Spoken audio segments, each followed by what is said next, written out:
Negara kadang-kadang kejam, sukanya mungut pajak. Alasannya mau membiayai negara. Mungut sana sini, pajak sana, pajak sini, semua dipajakin.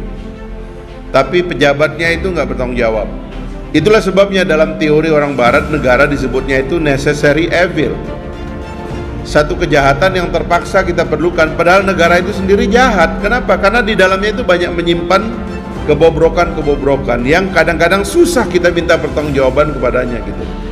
Itulah yang menyebabkan negara nampak tidak asyik. Nah, negara yang asyik itu adalah negara yang penuh dengan tukar pikiran. Negara yang pemimpinnya berdialog, negara yang pemimpinnya membaca puisi, bernyanyi. Negara yang pemimpinnya itu mengundang partisipasi semua orang, terutama anak-anak muda, sehingga ruang atau space negara itu penuh dengan kontribusi dan partisipasi rakyat. Dan di tengah itu pemimpinnya itu bisa menunjukkan keteladanan bahwa dia amanah, dia menjaga mandat dan amanat yang diberikan oleh rakyat kepadanya.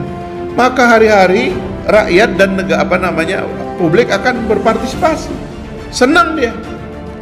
Krisis biasanya melahirkan hal seperti itu.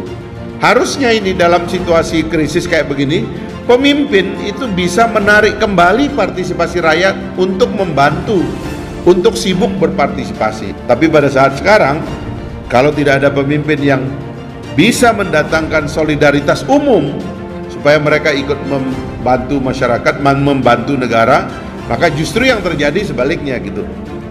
Rakyatnya apatis, kaum milenialnya itu tidak mau peduli. Orang pengen senang sendiri, ya kan? Orang tidak peduli dengan keadaan masyarakat. Yang penting dia hidup, ya, yang penting dia makan sendiri. Dia nggak peduli dengan orang lain susah atau tidak. Nah, ini bentuk-bentuk negara yang tidak asyik. Kan awalnya ini kan debat kita dulu tuh adalah tentang yang disebut dengan demographic bonus.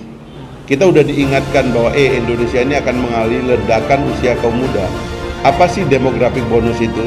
Demographic bonus itu artinya ketika orang yang memikul beban pekerjaan itu jumlahnya lebih banyak daripada orang yang dipikul bebannya.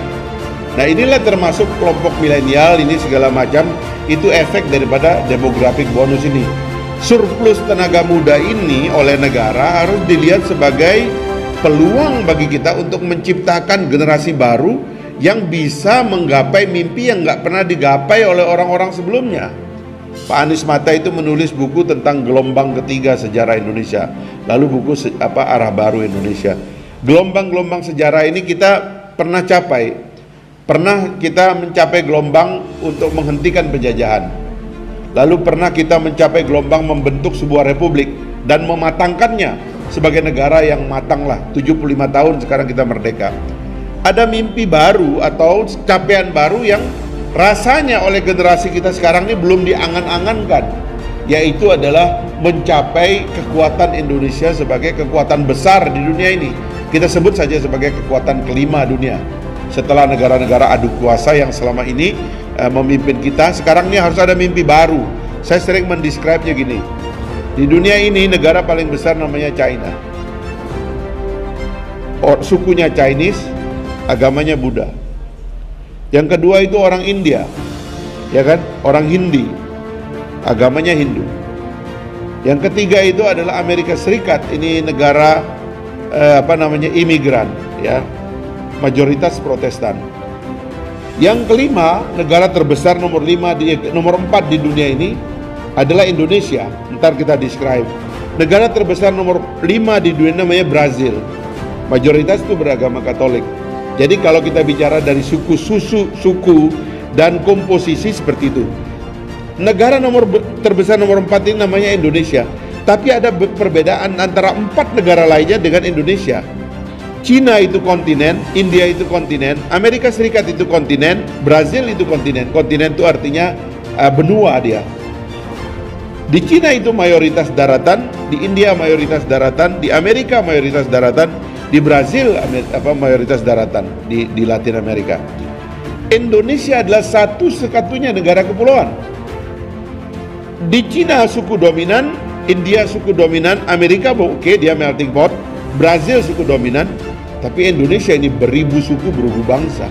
Jadi bisa kita katakan ada keajaiban di Indonesia, dan keajaiban ini belum ada generasi yang menemukan kuncinya sampai Indonesia yang begitu ajaib itu betul-betul bisa menjadi keajaiban dunia.